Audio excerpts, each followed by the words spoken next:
Bom dia, Portugal!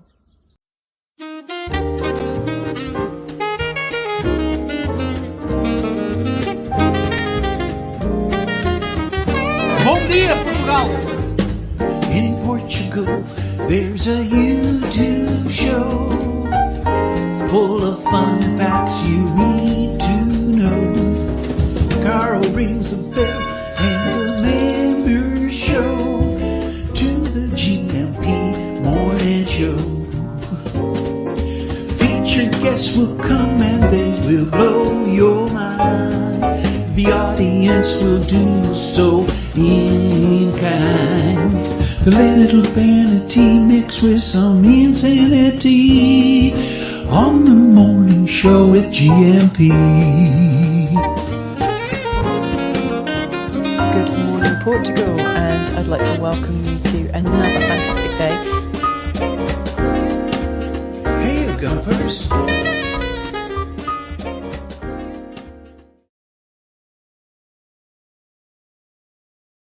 There he is! Hola, bom dia, Alegria Munson here with the Good Morning Portugal show live stream and podcast. It was going so well. And it's Portugal Day here. So happy Portugal Day to you. A Portugal Communities Day around the world. And Dia de Camões, Luís Camões, the great celebrated writer of Portugal. It's a celebration of his existence and contribution to Portuguese culture as well.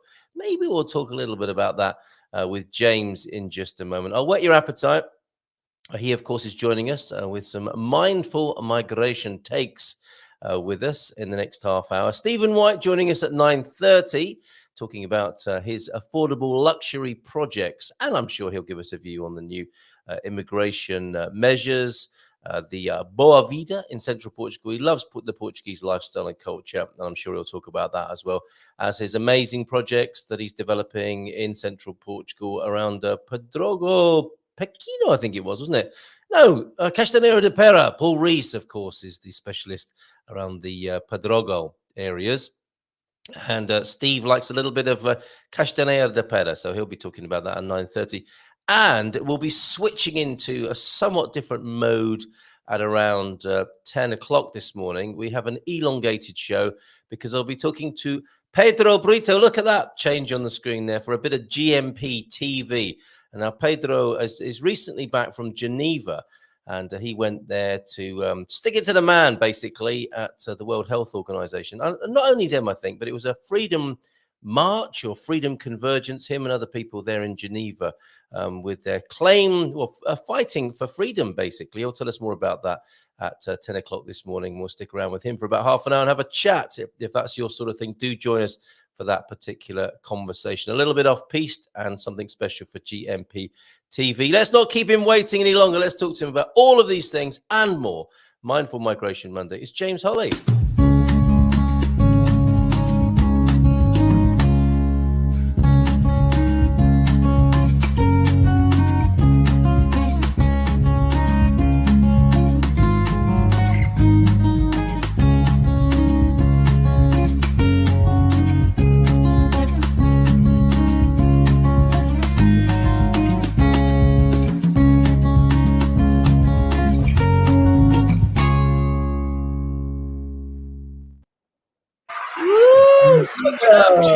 Soak it up. Woo.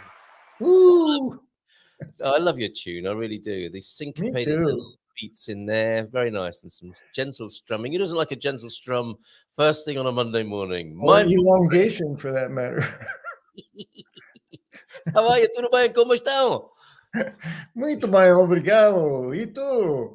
Muito bem. I'll tell you what, let me get started this morning with some blues. We enjoyed your tune there. Let's stay with some guitar, and we'll add some harmonica and some rhythm and bass as well.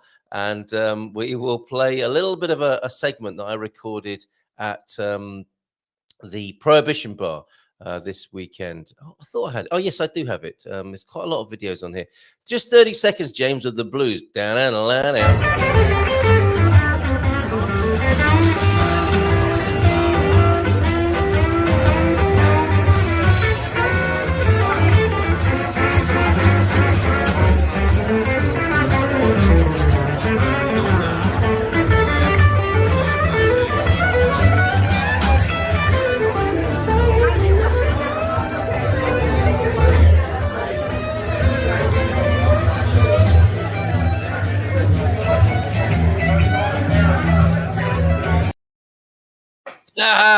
Captured there eating a burger. Wasn't that good? Live music. You're still rocking, Boom, ba-doom, ba-doom, ba-doom, man. ba-doom, ba-doom. It was incredible. Really, really good. Went from tick, tick, tick, da, da, da, to boom, ba-doom, ba-doom. We're only 5 minutes in. We've had all sorts of music this morning. 2 different types of guitars. Yeah, and Warren Sharp kicking us off, of course. Morning to you, Warren. Very good, very good. Mrs. M there enjoying one of the burgers at the Prohibition Bar. Great music, great food, great mood, and a pint of one of these dimpled mugs of British IPA, which I really enjoyed yesterday. So thanks, Prohibition. You're doing a great job. Fantastic weekend. What about you? It was the weekend, by the way, James. I just have to comment on the word dimple. I'm amused by many words, and especially words that are fun to say. Dimple seems, when you said it just sort of made me smile. It's lovely, isn't it? The moist dimples of mindful migration Monday. Moist have a whole different reaction, but it's one of those words. But dimple, yes. Let's create a little list of special words this morning. We've kicked off with dimple. I'm going to add moist to that. What have you got for us, Coach Turner? Milen's also here, and Ubi with a bon dia a todos. In honor of Kamoish, of the PT Bard, I wear an eye patch whilst being a frat boy party animal. Is that what he did as well? Was he a bit of a frat boy party animal as well? Or maybe that's just Ubi adding his own little unique touch to that this morning. Are you doing anything to honor Portugal Day today, James? Nothing specifically, no. Okay. The word honor the day, it's like, I think I do that most days, but not as consciously as when you say the word. I'm grateful for every day when I think about it. So when you say honor the day, it's like, yes, but not because it's the holiday, just because it's another day. Yeah, fair enough. My father-in-law said this yesterday when I saw him. How are you? His daughter asked him. He said, it's a great day. I woke up. So here's to everybody who woke up today. Well done. That's right. That can be profound, depending on what you make it mean. Yes. No question about it. No question about it. I'm breathing. Yeah. Yes. Unlike this fella, this is Katia. There he is. This is part of the day today. It is a celebration of Portugal around the world. And Gilda was saying this last Thursday when I spoke to her on the Dream Team session.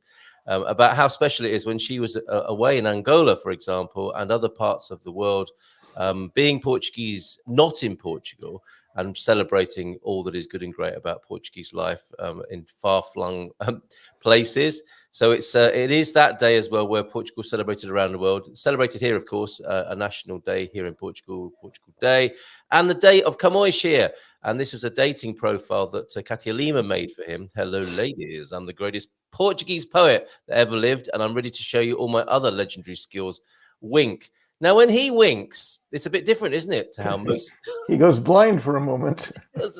I've lost an eye in a battle, but that's okay because girls dig scars, right? So there he is, 500 kilometers. I think he's a lot further away than that in time and space. And over on the Portugal Club, we're making sure we've got all these dates on there so they don't take you by surprise. And there are some resources over there as well to tell you more about Portugal Day as well if you need that. And yeah, if you sign up over there, you get a reminder about these days. It's another public holiday here in Portugal amid the party season. Well and truly underway here in San Martinho de Porto. I think maybe a third into 9 days of partying here with a national public holiday starting this week. Fantastic.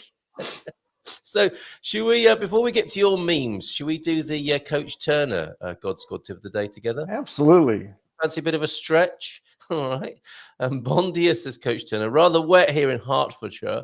Would you have read that as Hertfordshire if you were reading this out? Yeah. Oh, no. Well, if you just, I don't know how you would ask, but if I look at it, then I want to say Hertfordshire. But when I hear Hertfordshire, it's like, okay, yeah, I would spell it H-A. So. And you've gone a bit plummy when you say it, Hertfordshire. Hertfordshire. Hertfordshire. For sure. Sure. He's in Hertfordshire this morning. Rather wet here in Hertfordshire. Hart, rhymes with far. Hot. After a dry weekend. I don't know in what sense, but at least I don't have to water the garden. What I would have thought if it's a dry Sounds week. like rather moist there. Yes, in hard march this morning. He's God's squad tip of the day. Oh, I made an interesting point on Friday. Well, that's a change about being mindful about a particular aspect, breakthrough of an exercise. In that case, pushing off the ball of your foot while walking. Yeah, mindful walking. I don't miss an opportunity, do I, James, to bring mindfulness into things like you. It chimed with something I've learned. Especially when the word ball is used. Yes. Mindful ball control. It chimed with something I've learned from coaching over the years. Keep your instruction very simple and focus on one aspect of movement at a time. Thank you. We don't have the capacity to think about more than one thing at a time, especially us fellas. So have to practice that until it's second nature before moving on to the next one. Sometimes it can take weeks. That's why I believe it takes at least 18 months to teach good sprint techniques. So there you go. You must be very patient as well, I'm guessing. So if you're learning a new exercise, focus on one aspect of it until you can do it well before moving on. That is so not me, but I get your point. And don't beat yourself up if it takes a little time.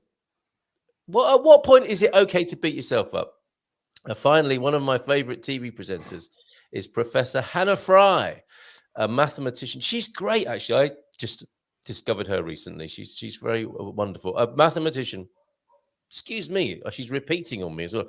She's bright, funny, and erudite. She's easy on the eye as well, if I'm able to say that. She's been studying the subject of happiness using maths. She has one thing. That's how I discovered her, not through maths, but through her views on happiness. Happiness. Yes, happiness. Do you know? Was that a song a hit in the United States? Happiness by Ken Dodd. I don't know. Could we call that happy maths? Oh, I see. Like heart math, happy math. Yes, I guess so. It's hard to say, though. Happy maths. Happy maths. But in America, you would say happy math, wouldn't you? Just the math. We take the S off. Yeah. I think that's like the Portuguese. We just try to make it easier to say. Oh, yeah. Okay. But the Portuguese would probably say it happy math, wouldn't they? Not happy math. Happy math. Yeah. One thing she's found, I was in Orbit yesterday. One thing she's found that consistently improves your mood is saying, oh, yeah, I remember this, is saying the following. I might even said it on the show here. Say the phrase to yourself several times a day. These are the good days. Mathematically, she's probably correct as well. And don't make it a question or it ruins the whole process. Yeah, affirmations shouldn't work like that, really, should they? It's a good day. These are the happy days. Really? Could have fooled me. These are the happy days. Yes. And before we move on to your memes, good day. Bon dia. Carl and Gumpers, happy Portugal Day. Thank you very much. Portugal. Bon dia, Milan. Now, hasn't Milan been a wonderful contribution to our community in her meteoric rise to fame over the last month or so? Sim.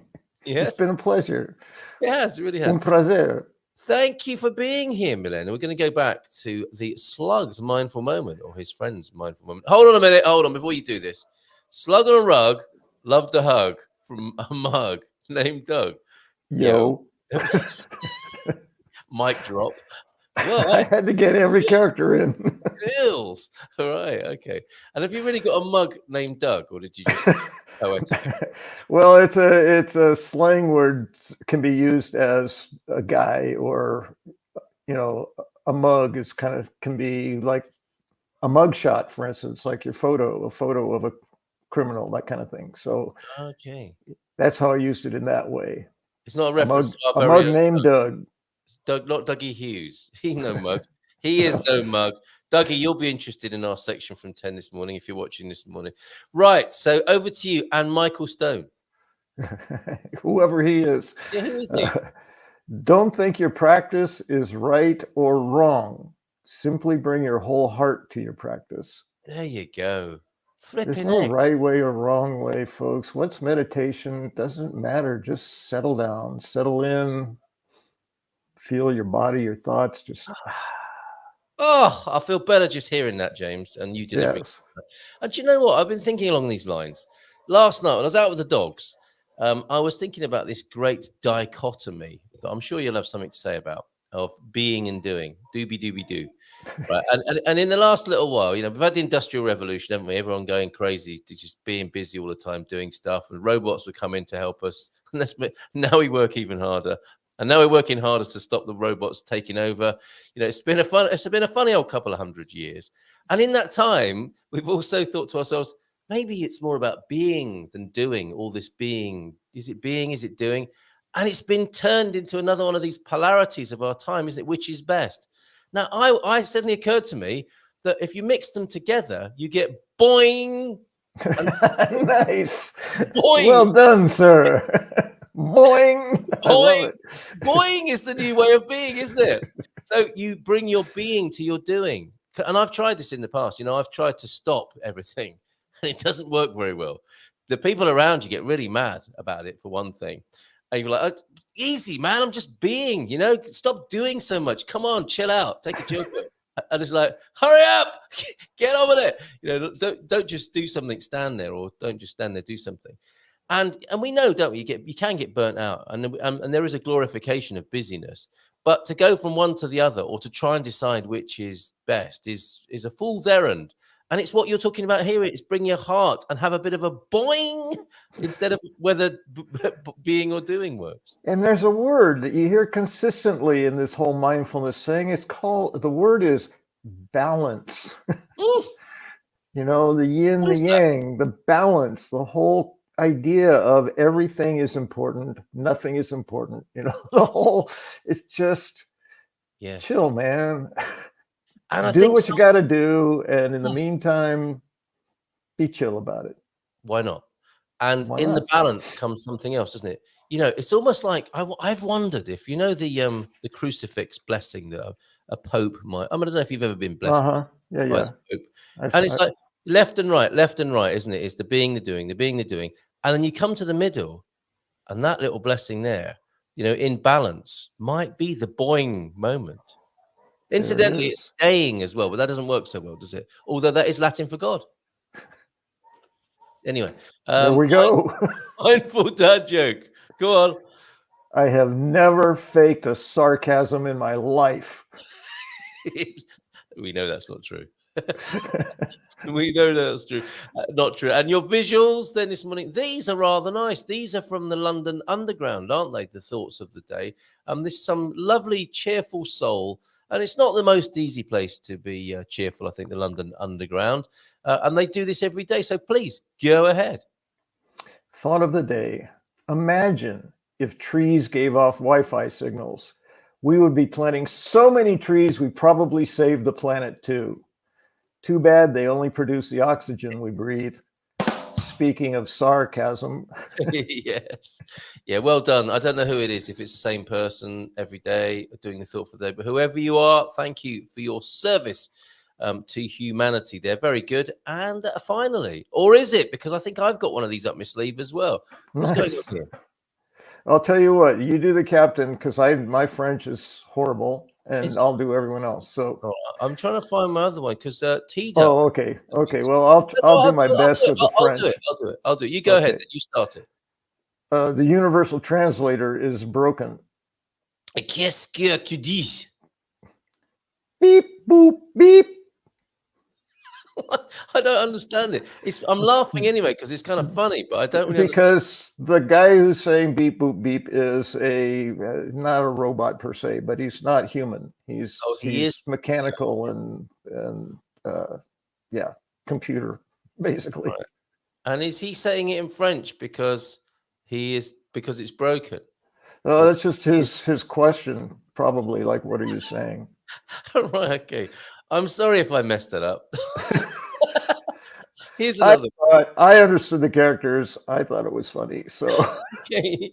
It's not for the first time in the last. Anyone who's familiar with Star Trek Next Generation probably would appreciate that. Yeah, it might add to things, mightn't it? Beep, okay. Boop, beep.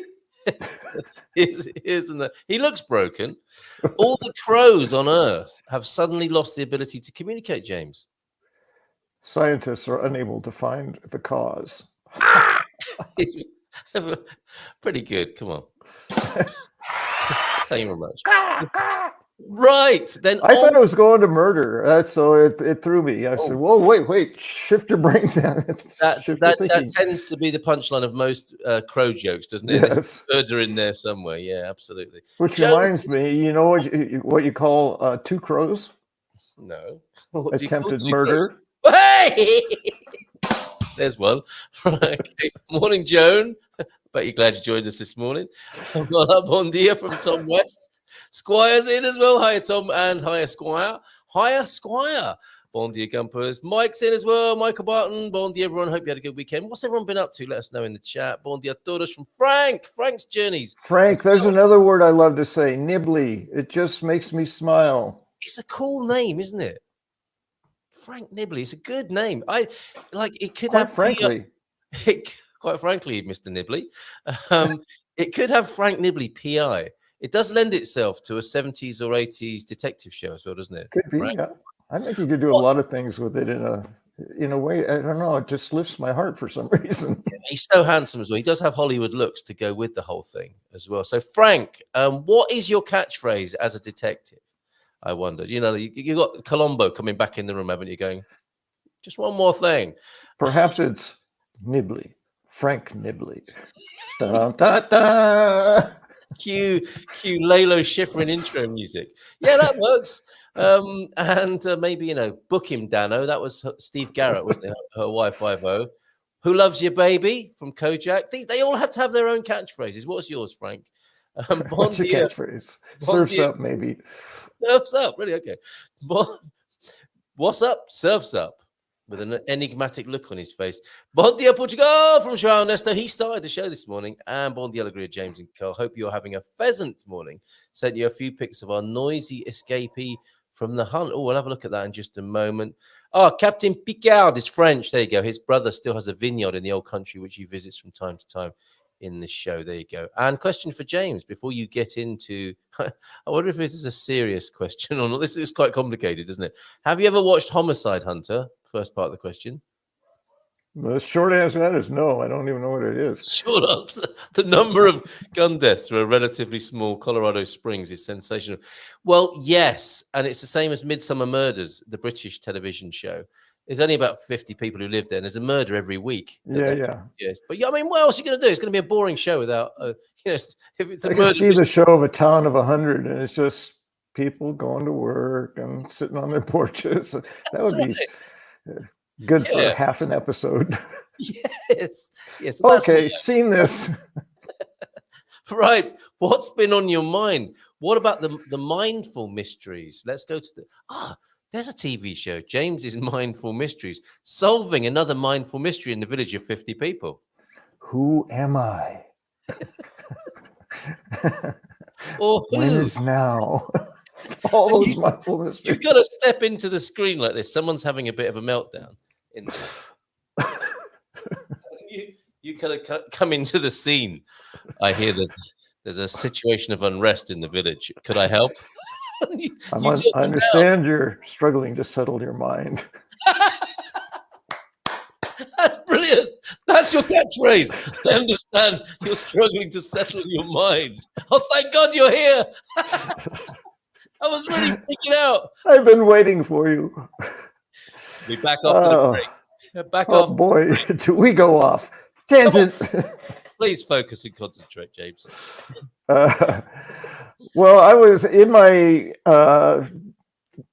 usual Sunday consideration for what am I going to do tomorrow. And sometimes it's, oh my God, I have no idea. It's like, well, there's something come up recently. It's not really an announcement, but it's something I've been up to. I think I've mentioned it before, and it's required a lot of mindfulness. So why not share that in the 6 minutes or so we have left? I just realized I look at the little clock. Like, okay, I can do this in 6 minutes, no sweat. Yeah, you've got this. You have got this, right? Yes, I have. So I think I've mentioned, and I've actually broadcast a few times from Espinho, Portugal. You have, yeah. Which is just south of Porto on the coast. And I can always make a long story. Basically, it came to my attention when I was on the train north to see Hank and Connie in Villanova de Gaia. And I was on the west side of the train heading north, so I could just look out the window, and mostly it's trees and stuff along the way. But as we get from Aveiro north, the train heads west. So it's sometimes the train is only, half a kilometer off the ocean. I mean, it's very, very close. So we got to a place where I was looking out the window, and I noticed the architecture was significantly different than anything I'd seen in Portugal in the time I'd been there to that point. And what I realized is like, so big deal, but a lot of people just see it and go, oh, interesting buildings, and off you go. I went, wow, what is that about? I need to look more closely. I was very curious. And as the streets are going by, I noticed there were straight line streets, and I could see the ocean from the train as it was going by these buildings. But I was stuck on the architecture being significantly different. I said, what's that? So it caught my attention. That's the point. But rather than going, oh, that was interesting, and moving on, the process was, I think I may need to come back and check this area out sometime. It interested me. So that's what got me to Espinho. I got on a map, looked what's in the area, where can I go? And I went there. And part of the mindful process was, for me, very different than coming to Portugal, where I just had to get my information online from YouTube, whatever, come to an understanding of what it was, know what I was looking for, and then just make the move. This, I was actually able to do some reconnaissance. So I said, all right, I'll go do that. I went to Espinho. I spent a few days.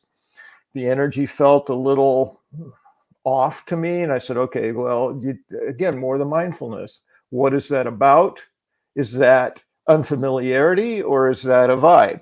And it can be hard to tell. This is brand new, so I'm uncomfortable. Almost everyone was speaking Portuguese, where in Ericeira, it's probably close to 50%, maybe 40% people are speaking English all around you all the time. So that was different, and that was a little uncomfortable because, like, I don't understand people, well, pretty much at all of it's Portuguese, but much less. And it's like, oh, how am I going to order my meal tonight? And just those kinds of things that are new and different. So I decided in that moment, I'm going to have to come back probably more than once to get a better feel for it, and have it be more familiar, so I can separate out the vibe from just being new and uncomfortable. So I did that a few times. And in the process of this, I'm thinking, well, why are you looking at a different place to be? You love Ericeira, so what is that about? Again, this is all the process. And people, as my mother says, phew, that sounds exhausting. Well, okay, yes, but it's my process. It's how I go about experiencing my life. And I realized there was a dream that I had coming over, and I've been here about 2.5 years, and the dream always, part of the decision-making process of coming to Portugal, is I wanted to live within a 5-minute walk of the beach. I wanted to be able to just go out my door and walk to the beach in a very easy, short amount of time, so I could be at the ocean. Ericeira is beautiful and lovely. If I lived in the villa, I could be that close to at least a view of the ocean. But I'm 4.5 kilometers from the ocean, and it's all downhill from here, but all uphill back. Walking is not practical. You're talking about probably close to 2 hours of walking between going down and coming back. So I haven't realized that dream. I go look at the ocean or go be in Ericeira at least once a week, but it's not the dream I had. And when I got to thinking, well, can I have my dream in Ericeira? It's like, possibly, but in the meantime, I've noticed that the lazy in me says, these hills, no thank you. It's just too much effort. Even if you're 5 minutes from the beach, you're 5 minutes downhill and 5 minutes straight up. So it's not an easy little jaunt, And one of the appeals of Espinho was it's almost totally flat. it's remarkable. It's unique to most places in Portugal that I've seen. So the checklist of things that would be nice, Espinho was checking all these boxes. It's got a public hospital right in Espinho.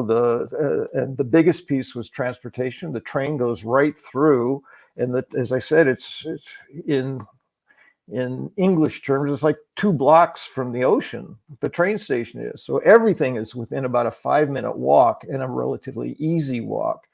So there were just so many things I go check about Espinho, but every time I looked at Ericeira, it had my heart. So there was this emotional versus practical dynamic going on, and it took me a long time to try and get a sense of what will work. And of course, for some reason, I don't know if it's just me, I think many humans do this. They go to this sense of permanence. If I do this, it's forever. And if I don't like it, then I'm going to hate it for the rest of my life, sort of thinking, right? Instead of what's the worst case scenario? And that's what has really helped me. And it helped me make the move to Portugal.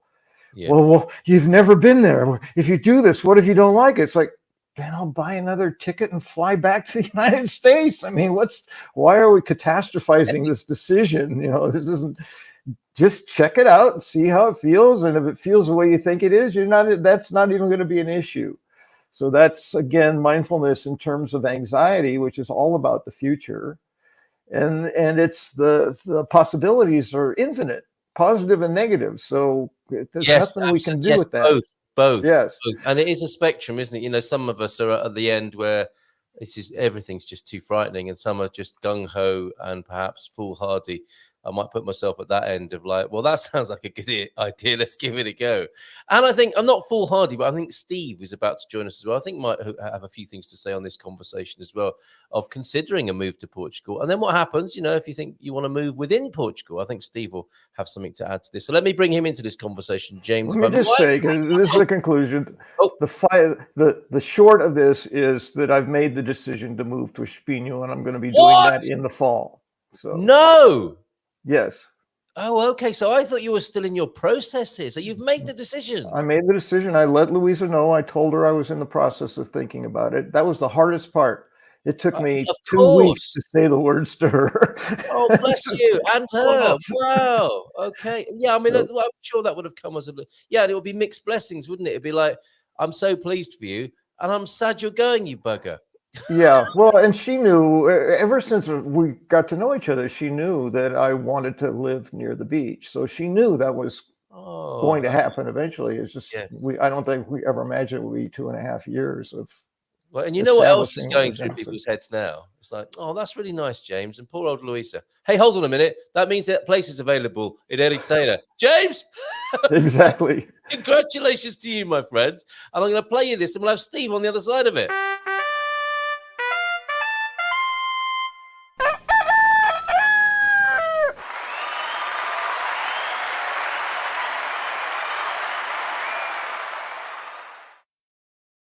Celebrating your milestones. That's a milestone, James. That's amazing. Bon dia, Steve. Thank you for sharing that with us. Steve, you're history in the making there as you join us on screen. How are you this morning?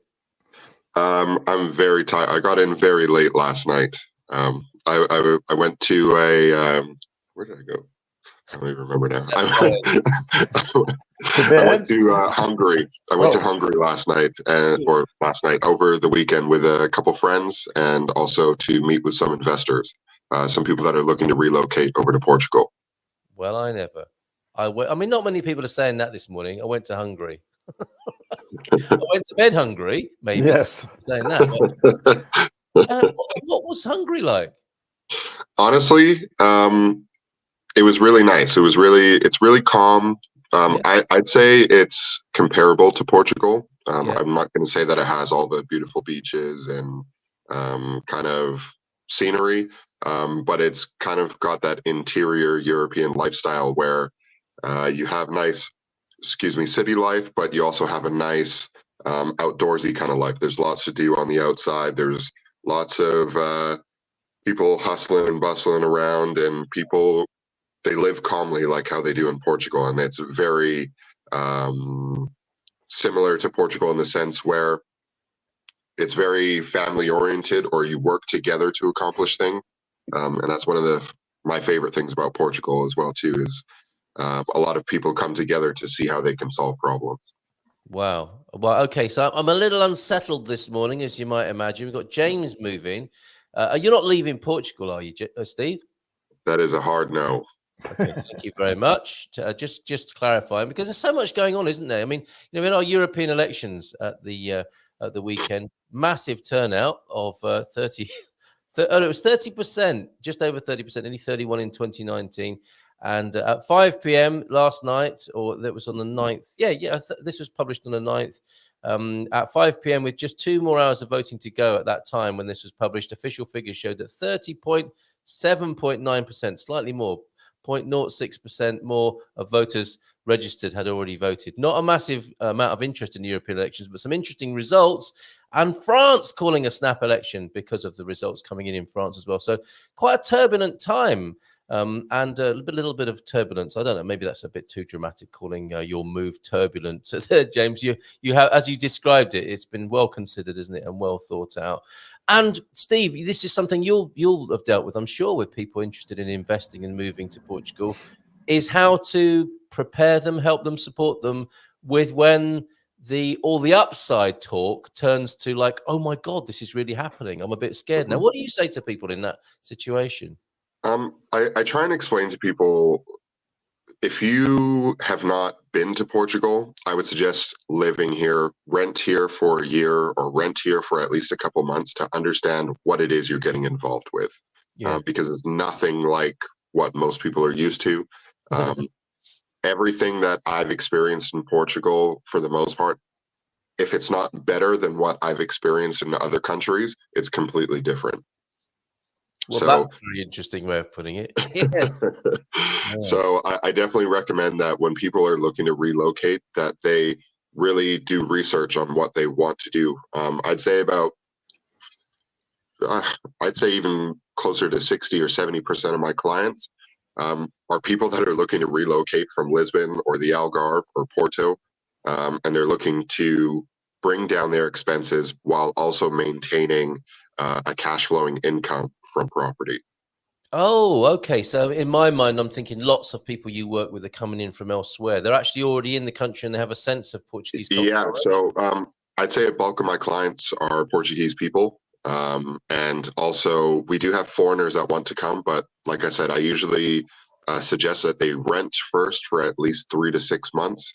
Sure. And then after that, then we can say, all right, out of everywhere that you visited, what's the best location that you thought matched your lifestyle or your profile? Wow, very good. Which is exactly what James didn't do. You came sight unseen, right, James? You just had a feel for it, and which, I mean, in many ways, it's almost like there's a sort of paradox in how thoughtful, mindful, and how you process information, and then you made a somewhat, to what might seem to others like a rash decision, to come without visiting in the way that Steve describes, James. Yeah, and I think the difference for me in this one is I wasn't looking, there was no business consideration in the process.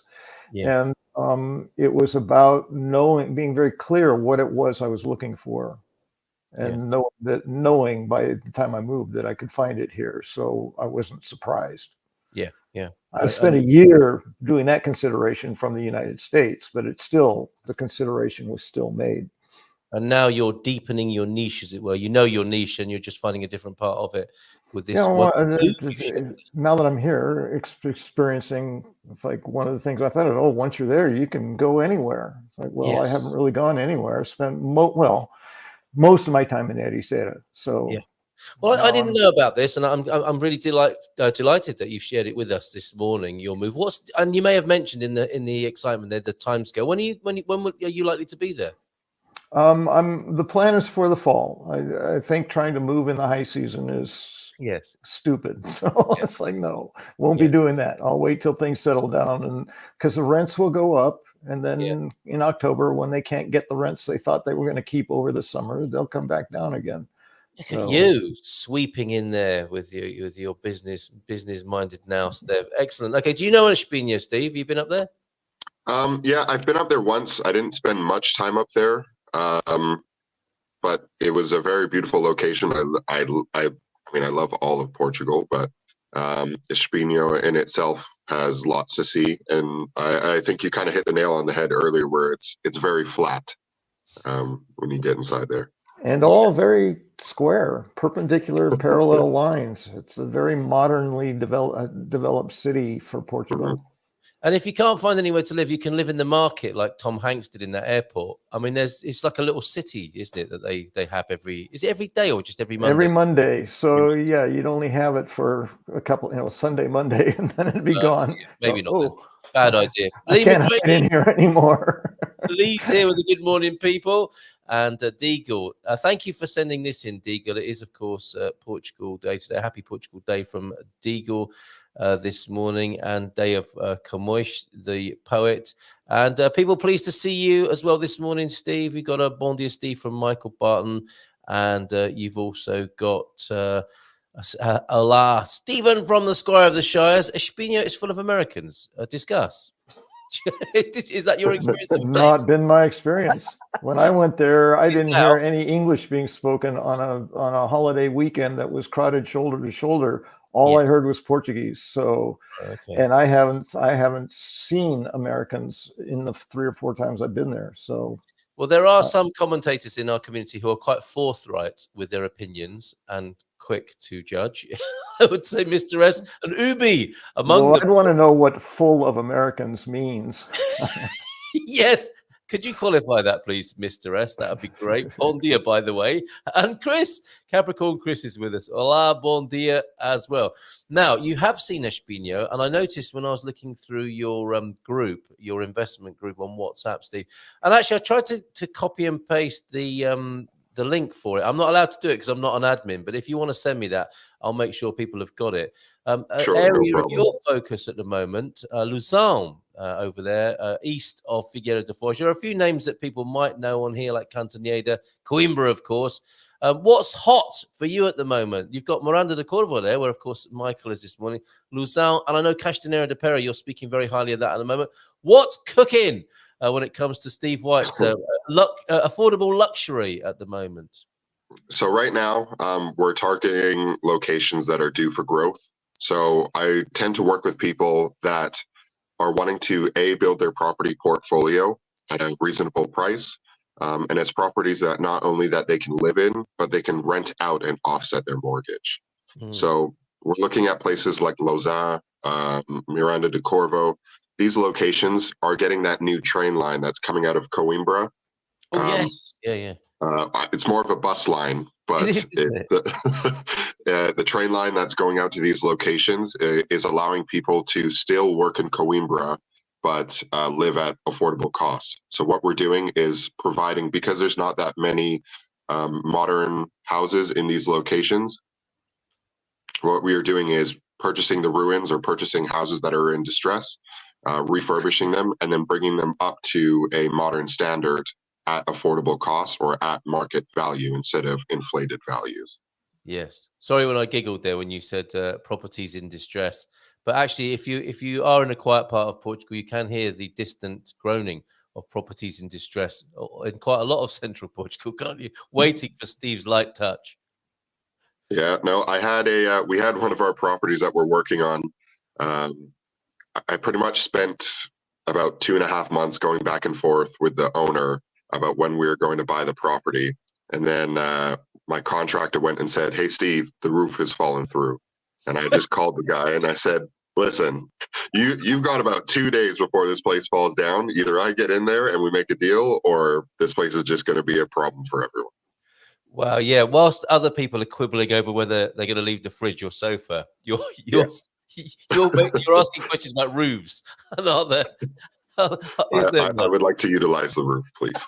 So many properties to develop. So true, isn't it? Michael's has seen this for himself in central Portugal. Oh, hold on a minute. We've got an update from Mr. S for you, James. Boatloads, inundation. I think he's doubling down on his opinion. Okay. Did you not look at the sea? I'll have to search every little corner of Espinho to find him, I guess. I'm just saying, in my experience, I haven't. I'm not saying they aren't there. I just haven't. I don't see them in the Facebook groups either. It's all I don't know if there's anywhere in Portugal, though. Oh, actually, there were millions. Okay.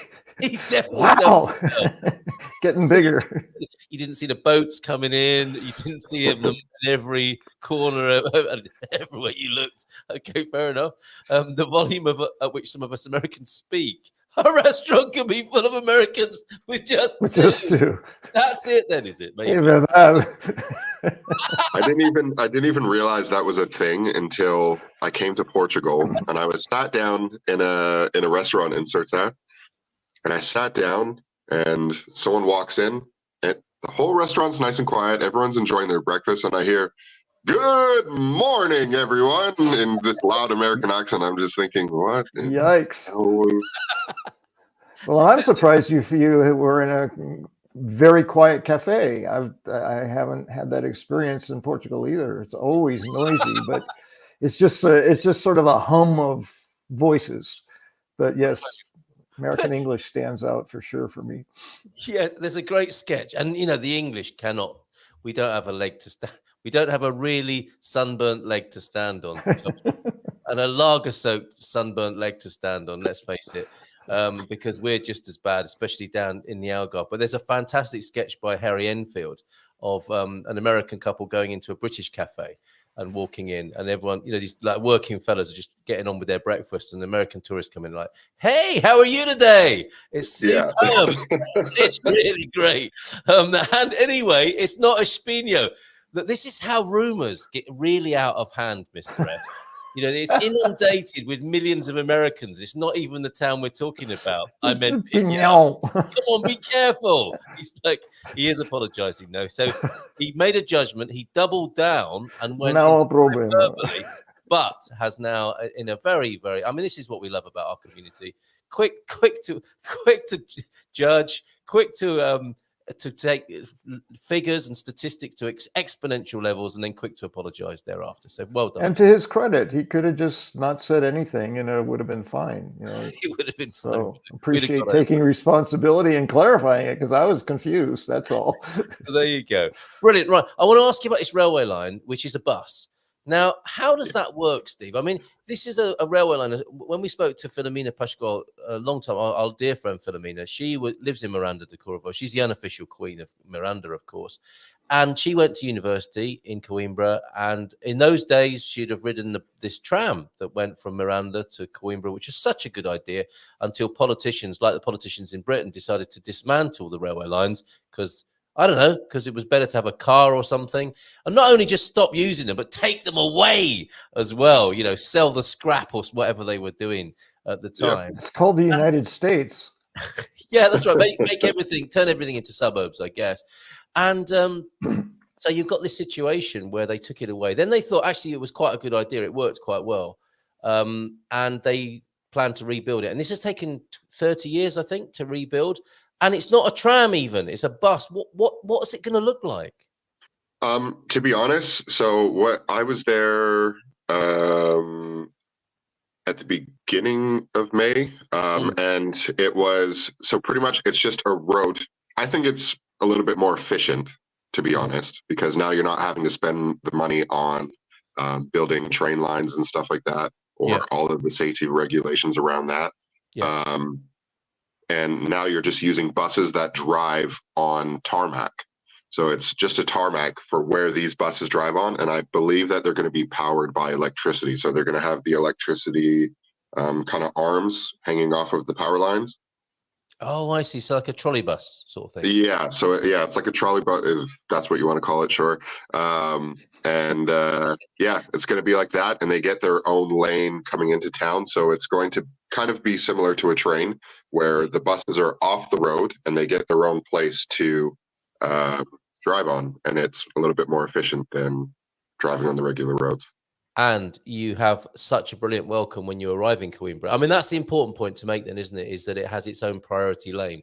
It's not going to be stuck in traffic, and it's going to come in Riverside into Coimbra, in that beautiful part of the Riverside Walk there that they're redeveloping at the moment. Not a long way from Coimbra A station, the lovely little small station of Coimbra, and into the the downtown districts where you can just walk up and go to all those lovely cafes. All the hotels are around there, so it's going to be pretty cool, isn't it, when this is built? Do you know when the completion will be? I believe it's due to complete in August. I have to double check. I hear different days and different years all the time. But I plan to update everyone at my next property event at the end of June on the 24th, I think it is. 22nd, actually. 22nd, there we go. You're welcome. So on the 22nd, I'm hosting a networking event in Lisbon for people that want to learn about investing in property or just want to make the connections. Yes. What we're doing is just bringing everyone together and just saying, hey, here's an hour of updates, and then the rest is going to be a time for everyone to just network. Yes. I find that there's not really any of these networking events going on as often as what I'm doing them. Okay, well, but it's going to be great. We have lots of people interested. The location at Brocante, we had it there in February, and it was awesome. It's a beautiful location with lots of Portuguese kind of artifact looking kind of things, and it's right in the center of Lisbon. Sorry. Very good. Okay, and which August? This is talking about the completion of the tram, train, bus line, 28 or 30. I think it's going to be soon, Pete, because it's already being built. Yeah. I think what takes a long time in Portugal is when they're getting agreement on whether to build or reinstate things or not. And when you travel, I've already seen the buses. Oh, I've okay. already seen the buses, and the tarmac is already all laid out, and they've also done all the borderings for it. So, like I said, it should be done fairly soon. Yeah, I agree. And when I was over there, when Philomena took us to the Beirão factory, I was seeing evidence of this new line, and I think it's called Metro Mondego is what it's called. Yeah. What else have you got for us? Hot areas, because you're talking about Miranda and that particular. How that's going to be a real asset to the community there, and it's going to raise property prices properly. Can you say a little bit about Castanheira as well? I know you're a big fan of Castanheira de Pera as well, which is a bit over to probably to the east of this map that we're seeing here. It's kind of a little bit, or it's more south than anything. Okay. So what it is Castanheira de Pera has, they're really trying to bring in younger families to the area. Yeah. And what they want to do is provide accommodation for these people. So right now they're very welcoming to people who want to invest in property or wanting people who would like to start their families over there. So young families, they're trying to help them out with paying for daycare or their nappies, diapers, whatever country you're in. And it's a trilingual thing. They should do it for grown-ups as well, because with our aging populations, Japan being a notable example, more diapers sold for adults than children over in Japan. So they need that incentive as well for oldies, I think, heading to Portugal in this way too. Yeah, no, it's really growing, and I think out of everywhere that I've been investing, I would really love to give a shout out to the mayor of Castanheira de Pera. We actually had an opportunity to meet up with him and the vice president. Yeah. And also Bruno. Bruno is he's the head of, I believe, the movie industry in that area, or bringing people into the area. And he's really focusing on bringing in film companies and starting up and giving more jobs to people within the film industry, but based out of that kind of central region. I love hearing things like that. I really do. It's fantastic. And another thing I heard about, which I'm writing about today for The Resident, is this new 3,000-kilometer circular walking route, the biggest of its kind. It starts in Alcobaça. I had no idea. I live in Alcobaça municipality, and I'm reading about it in the flipping Times of United Kingdom and Time Out magazine. This is how marketing works here in Portugal, isn't it? I'm finding out about it from international press. But all these lovely little projects are bubbling under. Do you get a sense of that? I mean, James and Steve, all these lovely little things are happening, and it's all part of still the social investment here in Portugal. So any sense of that, James, where you are? No. Another victim of Portuguese marketing, then, possibly. Yeah, no sense of that. But my focus is just totally on living day to day. So yeah, I may not notice that so much. Well, but I can imagine you and me on the 3,000-kilometer round walk. enjoying that, because this is going to be an amazing project. It's called As long as Pampiliano. it's not too hilly. Well, parts of it will be, that's for sure. But they are making, this, even at this stage, they're planning it so that people with mobility issues can enjoy it as well, which is fantastic. It's very, Nice. very visionary and far-sighted. What about you, Steve? I mean, you talked about this fella, Bruno, the film industry, Castanheira de Pera. Do you get a sense of that in lots of towns and municipalities, that people are trying to put their place on the map? Yeah. So funny enough, on my last trip, I pretty much met up with 3 or 4 different governing bodies of places where they want to bring investment into the area, or they want to learn about how they can provide help for investors to bring more properties into the area, bring money into the area. So let's take, for example, Castanheira de Pera. Their goal is that they want to be a tech location. They want to be a location where you can find high-speed internet, you can find internet cafes, you can have, young environments that is similar to Lisbon or Porto or parts of the Algarve.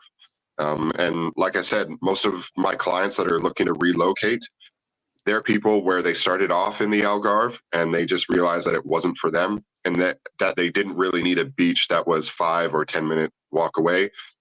There's tons of river beaches in the central region that people don't know about, and sometimes they're even more beautiful and serene than what the ocean beaches offer. You're right. Absolutely. Another fantastic secret that's part of the I love the You Should Know new system here.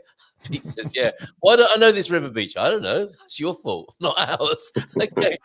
We know it.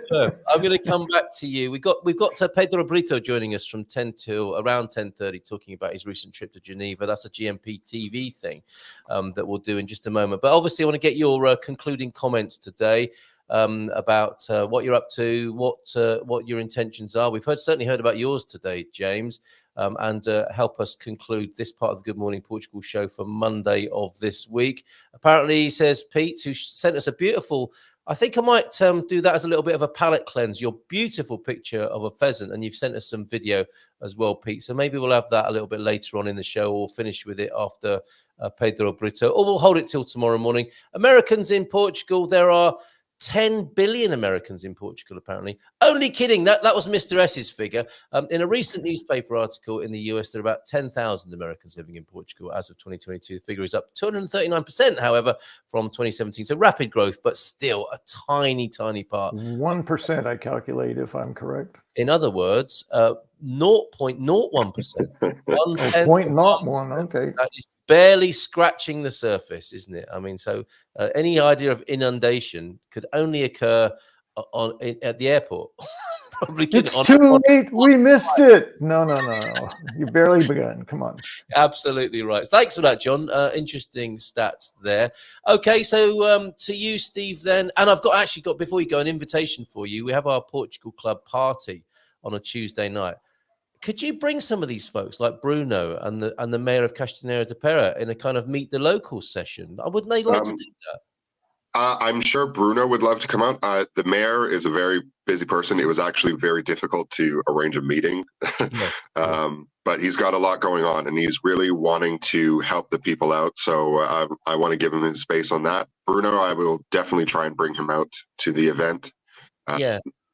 And see what we can do and what we can accomplish together. Because like I said, it's not like, I'm not going to say everywhere is as friendly, but there's a lot of locations along the Silver Coast and in the central regions where they want to bring younger generations and, some fresh bodies into the area to see how they can improve and what they can learn from foreigners coming to the area. We want to speak to these people. I'd love to have them as guests, like kind of meet the locals session on a Tuesday night. It'd be fantastic. It'd be a little bit different. We'd make it informal and we'll make sure we have a beer and a glass of wine, because that's what the Portuguese would do as well. Marcus, good to see you. Figueira dos Vinhos is another great place in the centre. Absolutely. We've got friends there, centre of Portugal, next to Castanheira de Pera. Good call. Thank you very much for that, Marcus. Good to see you here this morning. Thank you, Steve. Your event coming up on the 22nd of June, and that is in Lisbon, isn't it? It's in the capital. Yes, it is.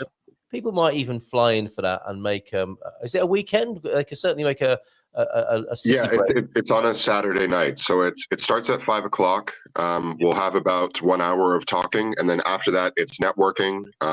Alcohol will be supplied, as well as bottled water, juice, whatever you want to drink. And if we get enough people to come to the event, I'll even make sure that there's food. Oh my goodness. Okay. Wow, Mr. Ambassador. You're spoiling us. Thank you for being here, Steve. And I did notice you're being well looked after. I did notice a lovely tender moment. You're clearly tired and you've had a very, very busy schedule, and you're a lovely lady there. Brought you a cup of tea and kissed you on the back of the head. And my heart melted a little. It was a lovely moment there. So a shout out to her as well this morning. So thank you for being here. Much appreciated. James, final words to you. Final words. Whew. We're going to Pedro Brito in just a moment. Yes, yes. TV.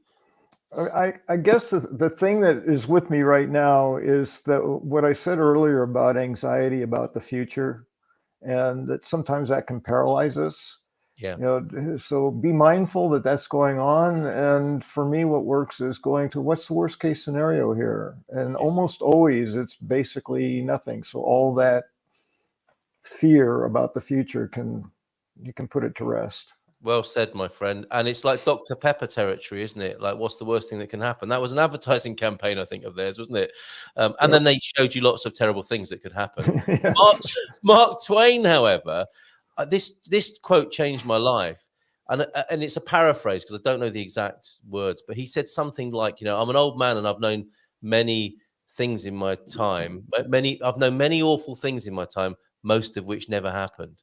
Right. And it's so true, isn't it? So much of these problems that exist in the mind. However, some do exist in real life, and we're going to find out about some of those from Pedro Brito, and then you deal with them, challenging them. And he is when they're here right now. You deal with them. He went to Geneva to deal with them, so we'll talk to him in just a moment about that. Final word from João Ernesto do Norte. We make up our small numbers. Oh, this is on Americans in Portugal. Naivete and ignorance with bombast opinions freely vocalized and simplistic solutions liberally disseminated.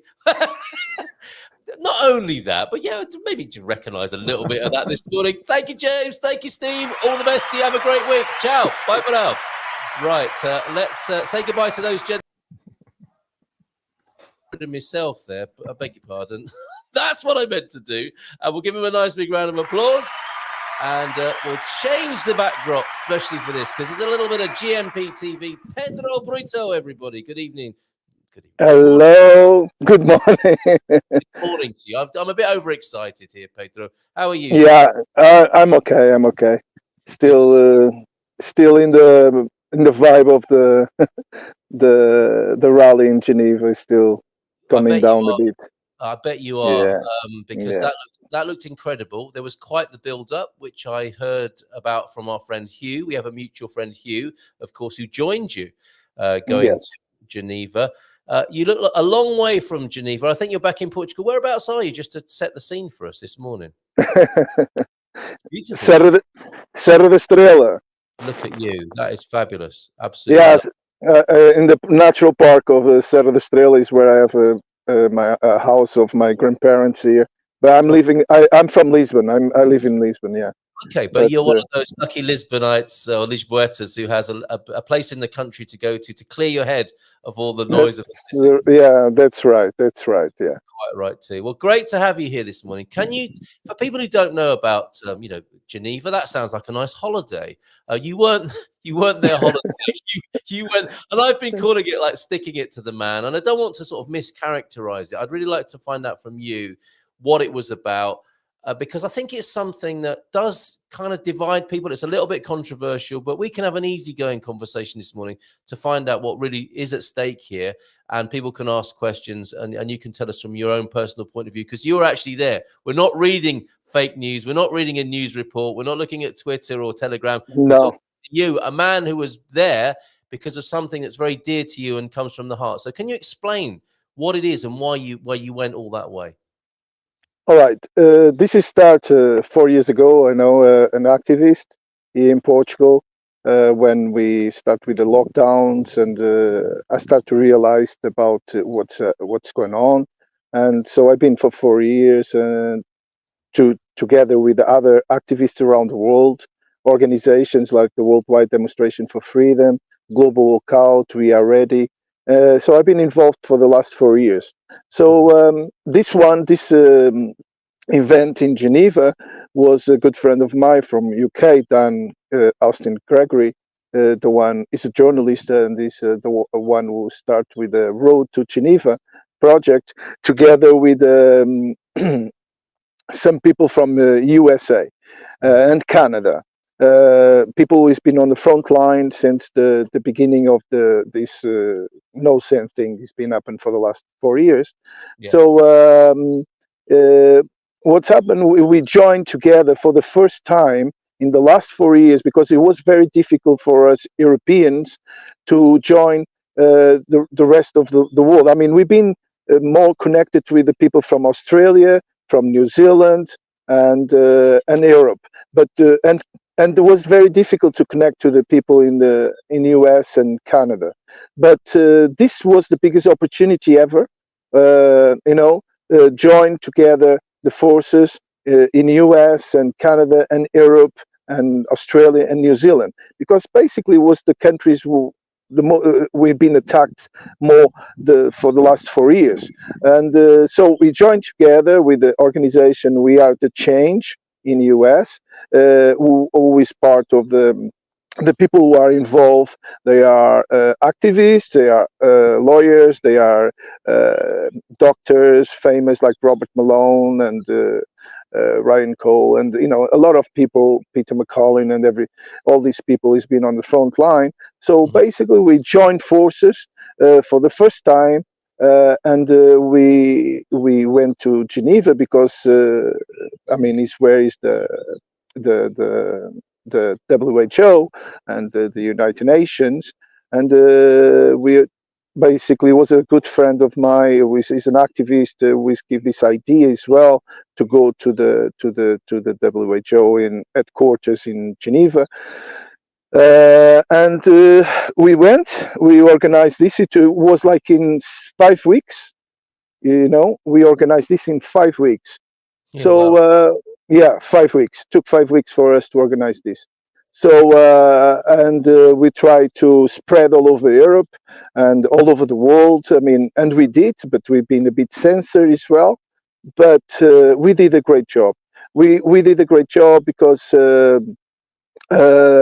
we put everybody together. All this. I mean, it was very amazing to see all the different countries around the world all together as one, because this is the message we try to pass to the people for the last 4 years, is united. Humanity needs to be united as one. The problem here, for the last 4 years, is the political exploitation. They try to always to come inside to divide and conquer. And this is what is being happen as well in this organization. So, but we keep moving on. The rally in Geneva. It was, the energy, it was creating by the people. We are like all connected as one, and it was amazing to see. I mean, it was very emotional, because very, very emotional for every single person there, because we met people who lost relatives, and the sons and the daughters and everything. People come from all over the world who've been trying to fight for the freedom and try to tell the world what's going on. And it was very emotional times, but it was beautiful.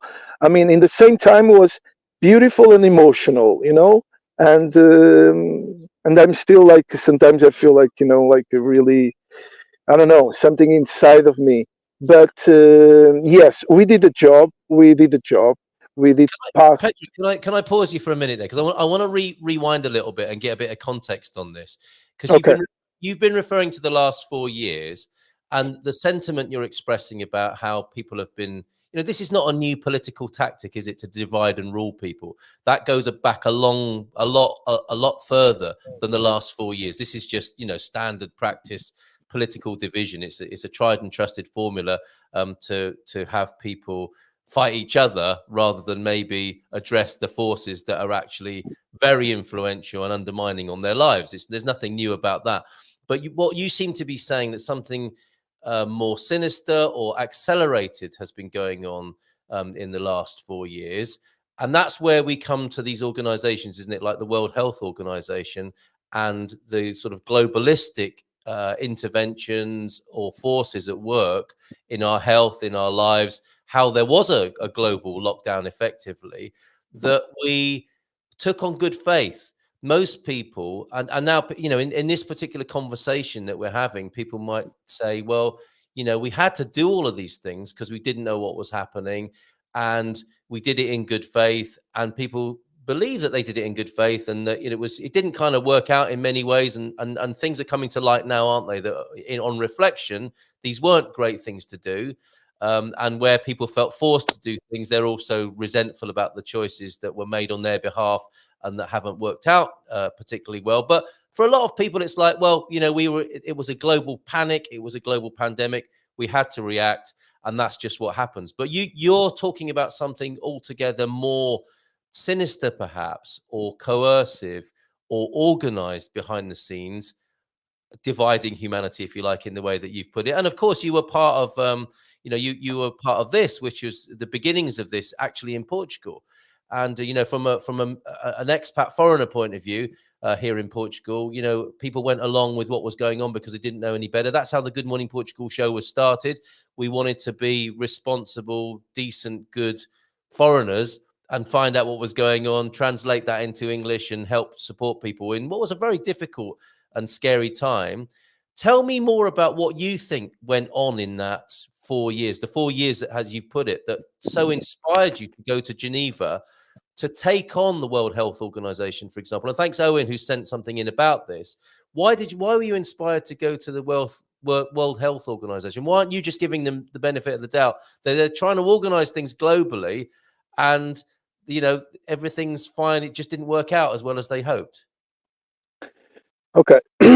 Basically, the World Health Organization, the WHO, the reason we went there is because what they're trying to be doing, all with these new rules they want to make it happen, and because we know.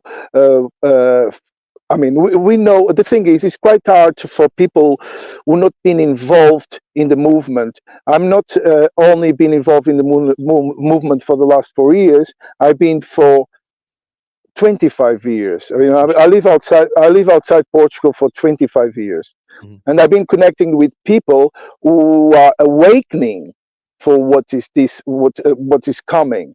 So for it's quite hard, I mean, to explain to people who are listening to me at this moment, people who don't understand what's going on, and it's very hard because this is what they've been doing to the people around the world. I mean, the media manipulated the humanity for the wrong side, and we're trying to expose to the right side and evidence of what's happened for the last 4 years.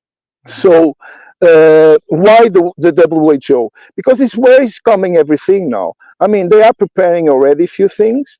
People don't know because they are doing everything behind of our backs. Yes. What they've been doing, everything has been on our behind on our backs, and the televisions and all the media, they don't tell what is going on. Okay, but everything what is coming next, we already know what they are preparing for. So we are in front of a lot of people, okay, to try to awakening this society. Okay, he's been indoctrinated by media around the planet. They've been lying to the people, all right? And so we are the ones who have to be on the front line, because otherwise, what is going to happen to humanity? You know what I mean? We are here for the children. The children is the most important thing in the world for us, you know, because they are the ones who are staying in this planet for the future. And so we are trying to do our job. We're not conspiracy theorists, nothing like that at all. We're just trying to show the people what's going on, because We cannot trust these people who are behind things, making billions and trillions of dollars, okay, from, enslaving the planet to enslaving the world. Okay, tell me You know about what I that. So the idea is that something is coming, that there is a way of being manipulating people that isn't in their best interest, as you would see it. How would you characterize that? How can you describe that to us? What you think is coming? I mean, in many ways, I have a great sense and agree with you. We're seeing similar patterns, aren't we, to what we saw at the beginning of the pandemic? There's an outbreak of this or that, and we've got something organized to deal with it, and people need to do X, Y, and Z. And there are very similar things afoot, aren't there? And Copy paste. Yeah, it would appear so. It would appear so. But what do you think is coming then? You describe it as something's coming and there's an awakening. Tell me more. Yes.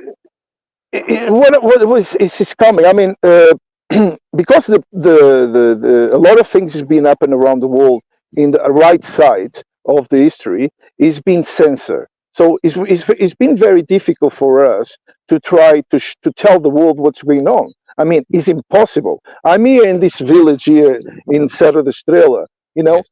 I mean, these people are living in a different world when I try to speak to him about something. But it's not them, it's because they hear too much TV and they listen too much TV, and that's it. They are blocked. So basically, what we've been trying to say, like what you're asking, this kind of this great awakening. As an example, what has been happening now in Japan. 95% of the people around the planet, they don't know what's going on in Japan. Japan is going to be the place where I've been saying since the beginning, is going to be in a domino effect, is where it's going to kick off. Thousands and thousands and thousands of people are marching in Tokyo, okay, every single week. The main doctors, lawyers, and very important people in Japan, all right, they are preparing to stop the country, to show the world what the government, the globalists governments, they're trying to come again with a new virus, with a new pandemic, to stop again the planet with a new vaccine. They're already preparing the government in Japan, and now these doctors, lawyers, and the population in Japan, all right. Last week when we went out to Geneva, it was hundreds of thousands of them on the streets in Tokyo. Nobody talks about. They are preparing to stop, and they're going to say no, and I believe it's going to start from there, to show the world what's going on, what they are preparing, the pandemic X, what they are preparing for the next attack on humanity. And I hope humanity this time are awake for what they're doing, because we have these people behind scenes, the deep state. Nobody see it, who they are, the BlackRock, all these big guys who are investing in all this pharmaceutical industry to try to take over everything. This is all about money and about enslaving the humanity. So I hope next, when I start in Lisbon 4 years ago with other people, because I'm a chef. I don't have nothing to do with You're not a politician. Right. I'm a chef, but and other people with bars and restaurants in Portugal, they're the ones who really start to go on the streets, because we're the ones who've been attacked the first. Yeah. Everything's closed down, and all of that. It was 40 people. We went to 10,000 people on the streets afterwards. This is in Portugal, is it? This was in Lisbon. Yeah. We're trying to not at all, but I mean, it's very interesting. As I said to you before, it was a frightening time because of the way it was portrayed. And when you're a foreigner in a country and you don't quite understand the culture, we were at a particular disadvantage or in a different place to understand what was going on.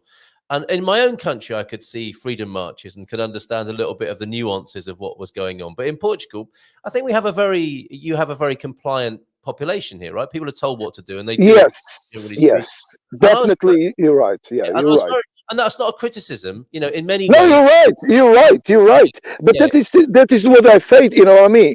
I'm ashamed of that, because these people, all right, they've been for 48 years been with the dictatorship. In 74, my parents, they was like me. I mean, I'm like my parents. They've been fighting before 74, the revolution, and I'm like a bit like them. But what I'm ashamed of is these people, they've been for 48 years in the dictatorship, and they complain afterwards. I mean, the Germans, they was the same. You know what I mean? Exactly the same. You look German, they complain everything. But is a big number of people in Portugal. I mean, I will tell you now. On our rallies, I will say the beginning when was 7,000, 8,000, went to 10,000, was about 1,500, 2,000 foreigners went to the rallies from the north to the south, especially the British, from Algarve, from the north, and from all around. But it was very difficult for us because we've been censored. You know, for the last 4 years, I lost my pages, I lost my professional page, I lost jobs, I lost everything. Wow. Myself, because I put myself on the front line. I lost, like other people like with me, they lost everything. We've been attacked until when they put us down. But with me, that will never happen. So we made the best we could to try to make our own propaganda, like, you know, posters, the old-fashioned way, because the only way we could do it, and we did it. And people, it was buses coming from different parts of Portugal to the rallies, and we did parties on the streets when people was locked down in the houses. They call me fascist, they call me neo-Nazi, they call me everything. Yes, it is fascinating, isn't it? And you're clearly retaining a sense of humanity and a sense of humor about this. I want to ask you, kind of in conclusion, really, and you know, what's the practical thing that can be done here? Because I don't think you're alone in this at all. And people have a kind of a, whatever they think, there's still that ever-present shadow, isn't there, of the media and the common fear. The fear. I guess it's fear-based, isn't it? But there is a general normal representation of what's going on and what society is. And whilst that's true, there are also a number of people, I think, and a growing number of people who, as you put it, would be awakening or thinking, hold on a minute, this doesn't make sense. This didn't work very well. And now we might be doing it again. And maybe there are some agendas at work here. And you said, you know, I'm not a conspiracy theorist, but people you can understand why people would call you that, given what you're articulating, this particular scenario that's unfolding. If it's true, how do you face that? How are you keeping your sense of humor and your sense of humanity when so much is kind of going against you and you're being called these terrible names? And clearly, you're not that guy. You're something else. You're actually, you know, to the person who's calling you a fascist, and probably every other political thing on the spectrum, what I sense you're doing is trying to help that name caller live in a freer, more healthy, happier world whilst they're calling you that name. How are you doing that? How are you and your colleagues and the freedom fighters, as it were, staying sane? And what's your game plan for embracing people rather than creating more division in the world? This is all about the united humanity. This is all about to the people once for all to understand where we are. Yes. That's why we are called, this is the great awakening for humanity. Because never, ever this happened in this planet. Never like something like this, okay? It's always been movements around the world for pro this, pro that, pro that. Yeah, but the thing is, we have to understand the world where we are. Majority of the groups around the planet, they are paid, and they have from from big companies, and they are part of the system. All right, this was the first ever movement around the planet. Is not being it's not being like control opposition. All right, what you call. Because this is like me, it's people like me, people like you, normal people, all right? For the last 4 years, for example, to say to you, I spent thousands of euros from my pocket. I don't get that money back. But I don't care, because at the end of the day, I'm fighting for the children of this planet to get, you know what I mean? Because they're the ones who's going to suffer from these oligarchs.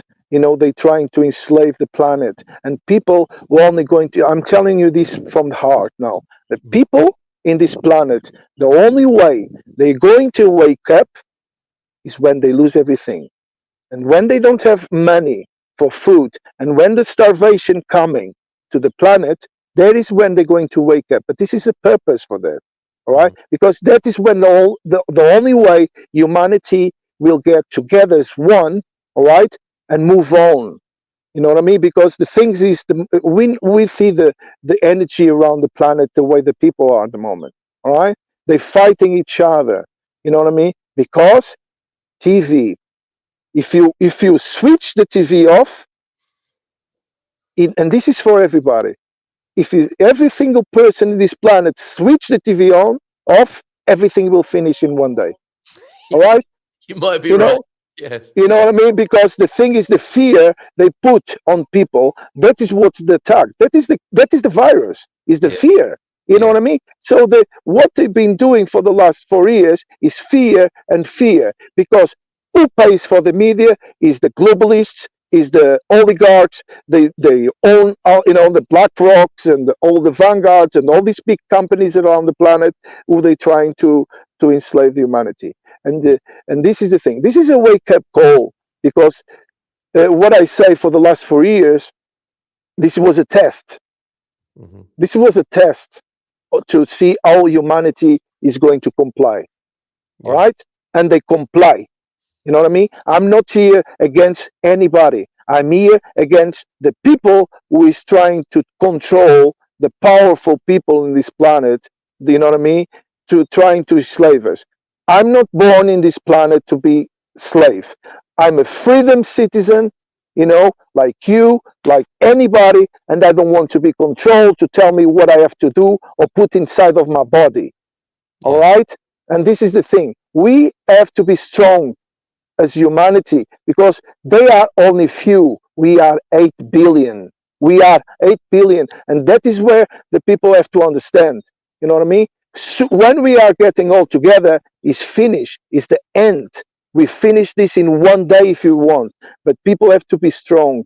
People have to understand. This is the great awakening for humanity, to get us once together, united. Well, because, you know, this is the thing, mate. Thank you, Pedro. And the Sky of the Shires here, one of our regulars. The super rich are out of control, the same elites who were the slavers, traders, and the bankers who want to own and control everything. I mean, that's recognizable throughout human history. And, you know, for the staunchest critic of what you're saying, there do seem to be some patterns that are hard to ignore. Most conspiracies, he continues, in the last few years have been proven correct thanks to independent journalists and professionals. And Sandra, new name to our screen. Thank you for being here, Sandra. We've got Antonio Marques as well with a thumbs up. And Sandra saying in conclusion here, thank you, Pedro, for all you've been doing for all of us. And I'll add my thanks to you for that and for being here this morning, Pedro. If people want to learn more about your approach, what you're proposing, what you're talking about, and how to get involved practically, what's the best way to do that? Just to get connected. I mean, we are preparing the next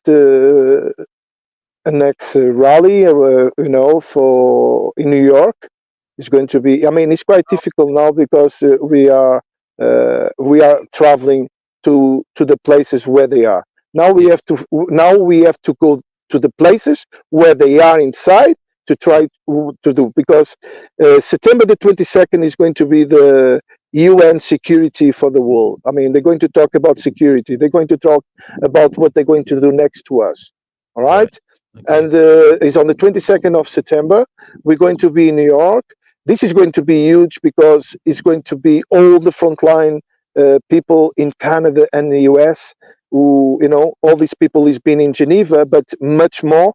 And we're going to try to get the most of the people in Europe. I mean, Dan Austin Gregory, the guy who organized, the journalist, British journalist, the road to Geneva, we're going to do the road to New York. I mean, it's not going to be road to New York because, you know what I mean? But it's going to be something similar. And tonight I'm going to be on the Zoom meeting with the organization. So we are moving on. We are not stopping now. This is going to grow, I believe. And yes, people, if you want to get in touch with me or whatever, we have the channel on Telegram. The Road to Geneva channel is called O Caminho para Genebra in Portuguese. In Portuguese, I can pass to you until you can put that on. Well, and Pedro, if anybody wants to get in touch with you and they're struggling to do so, I'm very happy to connect you on WhatsApp. Pedro is very open, been very giving and helpful with the lead up to this interview. So thanks very much, mate, for being here. Appreciate it. It looks lovely where you are. All the best to you in your endeavors. Thank you very much. And the fight for freedom and the love of the children of the future, as you put it, which is a wonderful sentiment, of course. And what I'll do, if I may, this is a video we've been playing for a long time in our appreciation of the Carnation Revolution. And I know that you know there's a sort of poignancy about that, isn't there? That 50 years after the Carnation Revolution, we find ourselves perhaps in the situation you're describing. However, there's something really wonderful about the words that were spoken on this video of 1.5 minutes, which is all about the thirst for freedom, overcoming all fears, which I think is exactly what you're talking about. So for those of you in your movement and concerned about humanity in this time, here's something that refers to the Carnation Revolution and what happened 50 years ago here in Portugal. So thanks again. Muito obrigado, Pedro. Muito prazer. Obrigado. Prazer. Tchau, tchau. Obrigado. On the 25th of April, the MFA announced that the people should remain at home because they feared armed confrontations on the street.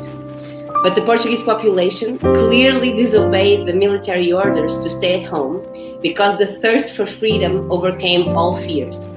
And so people took the streets to the thousands and supported the military coup to force the resignation of the leader of the regime. The people brought red carnations and distributed them to the soldiers, who stuck them in their rifle barrels, making the flower the symbol of the revolution.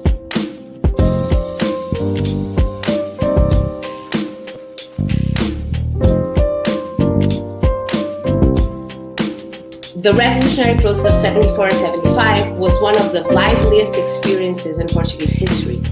In 19 months, there were 2 failed coups, 6 provisional governments, the process of independence of the colony, several mass strike waves, demonstrations, occupations of thousands of houses, a profound agricultural reform, occupations of land, the creation of workers' cooperatives, workers' councils, trade unions, neighborhood commissions, self-managed factories, businesses, offices, newspapers, and radios.